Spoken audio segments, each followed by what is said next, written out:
Olá, meu irmão e minha irmã, Suzana Vasconcelos, boa noite, seja muito bem-vinda.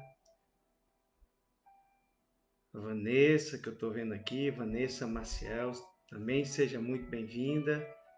Luciana, paz e bem. Luciana Tomazinho, minha irmã querida. Sejam todos bem-vindos. Carmen, Liliane Fontinelli, Adão Graciano. Recebo aqui o meu carinhoso abraço, espiritual abraço. Sejam todos bem-vindos a mais um Evangelho da Sociedade de Estudos Espíritas Casa de Francisco.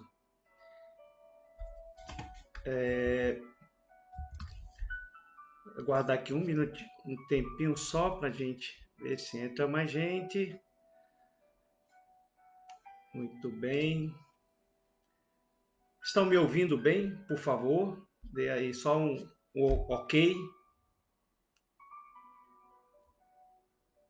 Lu Salazar, Luciana, tudo bem? A transmissão tá boa, estão me ouvindo bem.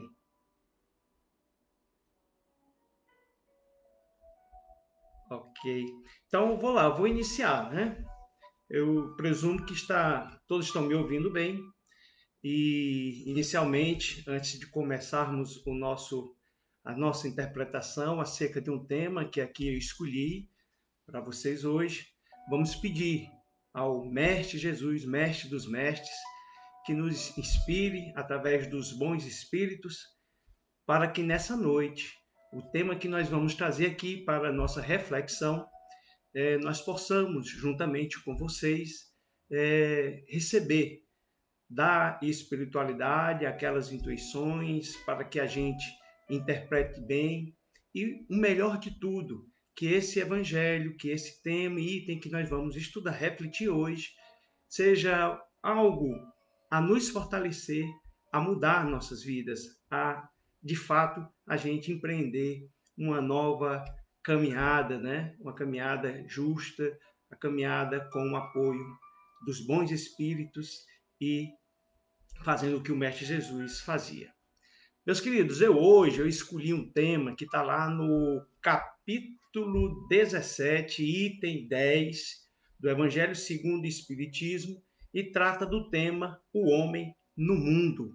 E eu queria já, para a gente fazer uma interação desse Evangelho, queria que vocês colocassem, até postassem, seria uma forma até de você ser um instrumento de Deus, né? Porque nós todos somos cria de Deus e instrumento dele, né? Nesse mundo, em qualquer lugar que nós estivermos. Qual deve ser a nossa postura enquanto mulheres e homens no mundo? Vai colocando aí, escrevendo, dando a sua contribuição.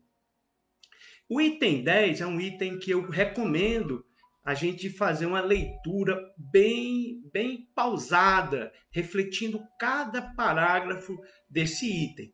Eu escolhi aqui, do item 10, são, se eu não me engano, os 5 parágrafos, eu escolhi aqui esse parágrafo. A perfeição está toda, como disse o Cristo, na prática da caridade absoluta. Mas os deveres da caridade se estendem a todas as posições sociais, desde a menor até a maior. O homem que vive isolado não teria nenhuma caridade a praticar. Somente no contato com os seus semelhantes, nas lutas mais penosas, é que ele encontra ocasião de praticá-la. Aquele, pois, que se isola, priva-se voluntariamente do meio mais poderoso de aperfeiçoar-se. Não tendo de pensar senão em si, sua vida é a de um egoísta. E dentro desse item, eu queria destacar o homem que vivesse isolado não teria nenhuma caridade a praticá-la. Esse tema de hoje, muito engraçado, gente, ele foi, tipo assim, me dito intuitivamente numa conversa que eu tive com meu irmão Newton Souza. Um abração em ti, querido irmão. fazendo um trabalho espetacular, nas lives ao domingo. A de hoje foi um debate muito interessante acerca da cura, né? E a conversa que eu tive com o Newton após uma live que ele fez, uma live, né? Qual sua obsessão espiritual? E aí a gente estava conversando, eu conversando com ele, eu sou muito, ele é uma pessoa que é muito aberta para a gente no diálogo, mas o Newton ele é muito assim, só de dizer, olha, de te mostrar o caminho, né? De te mostrar, ó, leia isso aqui. E aí o Newton, falando com o Newton, olha, o Espiritismo tem me ajudado muito a me posicionar, tal. Aí ele pediu, leia esse item. Aí eu li, comecei a ler, né? E tirar as minhas interpretações e aqui resolvi compartilhar com vocês, né? O que a gente na realidade tem acerca do nosso posicionamento de homem de bem no mundo é muitas vezes tirado pelas imagens que nos chegam, né? A gente está acostumado a ver só a imagem final de um ser que a gente diz que é um homem de bem, né? E não vê o que está por trás, né? Daquela imagem, até chegar àquela imagem. Todas as aflições, porque aquela pessoa que é referência para a gente passou. Se era uma pessoa sisuda, se era uma pessoa alegre e tal, para isso pouco importa. A gente vê, por exemplo, nas imagens os santos, né, todo assim com aquela posição penosa, né, vamos dizer, de contemplação, e pronto, e você tira ali faz algumas ilações acerca daquilo ali e acha que o homem de bem está totalmente em contemplação, né, e parado, estático, e não é isso. Os homens de bem, né, que a gente tem com a visão, né, foram homens bastante ativos, né, na sua época, na época de cada um. E o evangelho de hoje, né, lá tem um item, um parágrafo que diz: não acrediteis, todavia, que exortando-vos incessantemente a prece e a evocação mental, estejamos vos obrigando a viverdes uma vida mística, que vos mantenha fora das leis sociais em que estáis condenado a viver. É engraçado que ele coloca essa palavra condenado a viver. Ele coloca, a gente até entende quando a gente estuda, porque é o seguinte: o espírito ele é livre, né? Quando ele está encarnado, ele está preso nesse corpo carnal, que para o espírito é uma prisão, mas é necessário que ele interaja com a matéria até para evoluir, ele vai aprender, né? Então, como eu disse, a gente está muito apegado a essa imagem final. O homem de bem se deixa, faz a caridade, que é um ponto que foi colocado aqui, e é receptivo à caridade do outro, porque nós todos somos instrumentos de Deus, né? É essa convicção que nós devemos ter. E vamos ver assim o nosso modelo e guia que os espíritos colocam. Kardec fez uma pergunta aos espíritos: quem é que a gente pode ter como referência? E os espíritos foram categóricos, disseram imediatamente: Jesus. Vejam Jesus, se atenham a Jesus, às atitudes de Jesus, ao evangelho de Jesus, à prática, ele próprio é o evangelho, né? Então, Jesus como modelo e guia, né? Jesus não esteve distante do mundo em que ele viveu, né? Ele sabia da missão dele, mas também ele esteve próximo aos sofredores, acolhendo a todos, né? De toda e qualquer maneira, independente da sua condição social, Jesus acolhia e Jesus participava de festa, Jesus dialogava. A gente tem uma visão de que Jesus muito, né, aquele jeito dele, daquela posição de quem estava com a missão e só, né, seguindo, mas os passos de Jesus você vai mostrando, os filmes, né, que a gente vê agora, mais desses modernos que estão passando, inclusive tem uns seriados interessantes na Netflix, traz um Jesus mais próximo da gente. Um Jesus muito acolhedor, um Jesus simpático, que conversa, que participa e interage da sociedade em que ele vive, né? A grande diferença é que Jesus, como espírito puro, ele é firme, ele tem certeza, ele sabe se posicionar. Ele não deixa que, apesar de viver no mundo, não deixa que alguns pensamentos contradigam com as virtudes que ele tem. E nós, como seres em evolução, perfectíveis, não perfeitos, não atingiremos a perfeição, porque, segundo Jesus, perfeito só o Pai.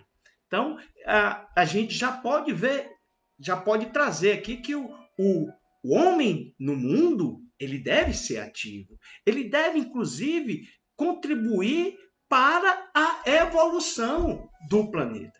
Vejamos assim, vamos trazer uns outros exemplos para a próxima. Chico Xavier. Me lembra, Chico Xavier para mim é um exemplo de humildade, um ser caridoso, né, que devotou a vida para trazer a mensagem do mundo espiritual para a gente, mas também tinha as suas... Chico Xavier tinha um emprego, um trabalho, vivia à custa desse trabalho até se aposentar. E tenho uma passagem que eu acho muito interessante. O pai de Chico Xavier, ele era jovem, levando ele para uma casa, um prostíbulo, né? Porque estava preocupado, que ele precisava exercer atividade de homem, né?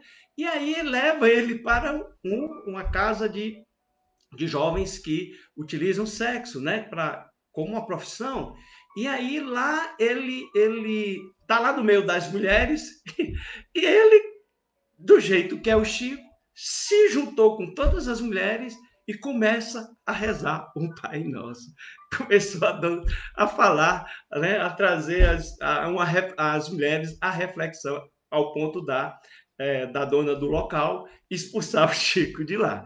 Veja também como foi Gandhi, né? Mahatma Gandhi, a história dele, que ele pacificou um povo, né? Sem dar um tiro, né? E foi da frase de Gandhi que a questão, inclusive, do Sermão da Montanha, né? Que se todos os livros fossem destruídos e só sobrasse o Sermão da Montanha, nada teria perdido.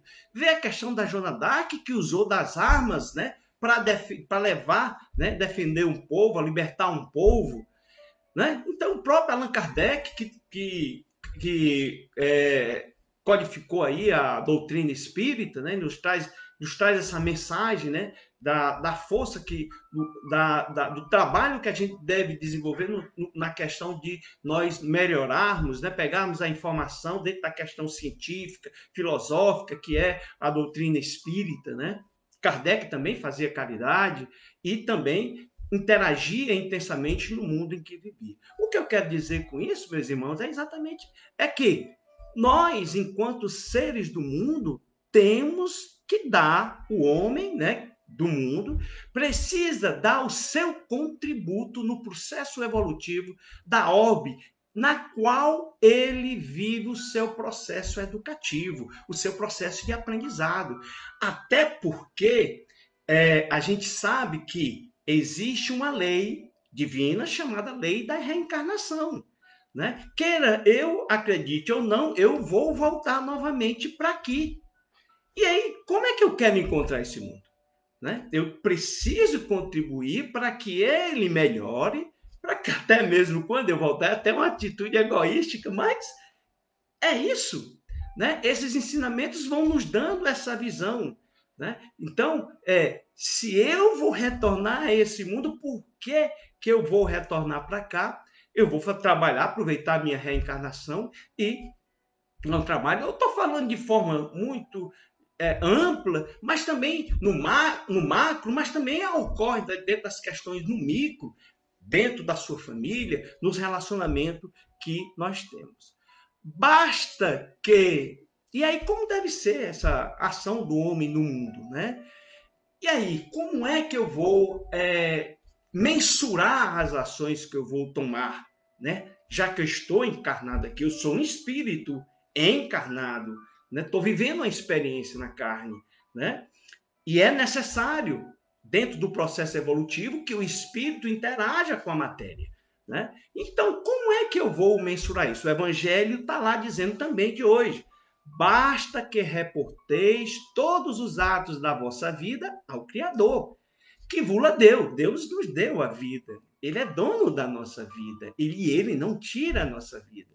Né? Nós tivemos um momento inicial, mas não somos eternos. Somos eternos. Né? Basta que quando começardes ou acabardes uma obra, eleveis o pensamento a esse Criador e lhe peçais no arroubo da alma ou a sua proteção para que alcances êxito ou a sua bênção para a obra concluída. E ainda diz: seja o que for que façais, remontai a fonte de todas as coisas, não fazendo coisa alguma sem que a lembrança de Deus venha purificar e santificar as vossas ações. Eu trago agora um texto de André Luiz.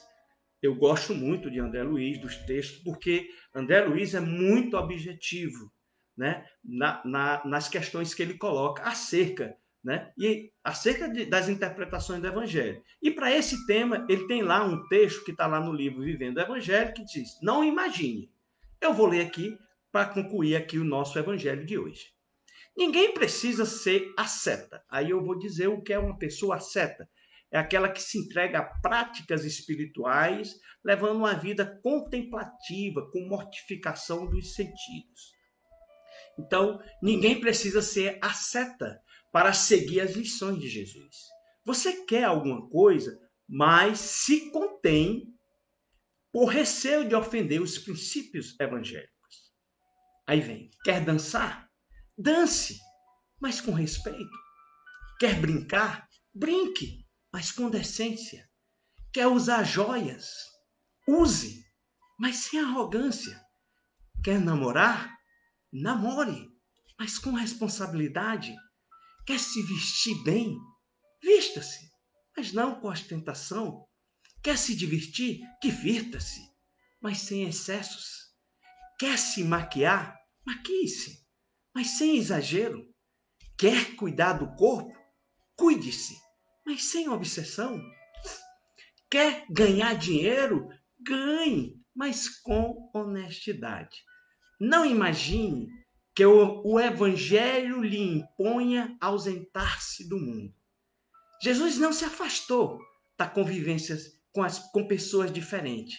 Esteve na festa de casamento, sentou-se à mesa do republicano, viveu os costumes de sua época, mas em nenhum momento deixou de ser ele mesmo no cumprimento da vontade de Deus. Irmão, para concluir, faça-se essa pergunta sempre nas suas ações. Que é isso que eu tenho fazendo? Não sou exemplo. Jesus é o exemplo. O que estou fazendo? O que irei fazer? Tem fundamento em tem como base algum orgulho ou egoísmo? Tem a caridade e a humildade como base? A resposta, sim ou não, é que vai te orientar na sua ação. Querido irmão, querida irmã, boa noite, paz e bem. Espero que as reflexões que nós trouxemos aqui lhe instiguem, como me fez pensar, e eu agradeço ao Nilton Souza por ter me indicado essa leitura, e passo para vocês, porque aquilo que você recebe de graça, passa também de graça. Paz e bem, fiquem todos com Deus.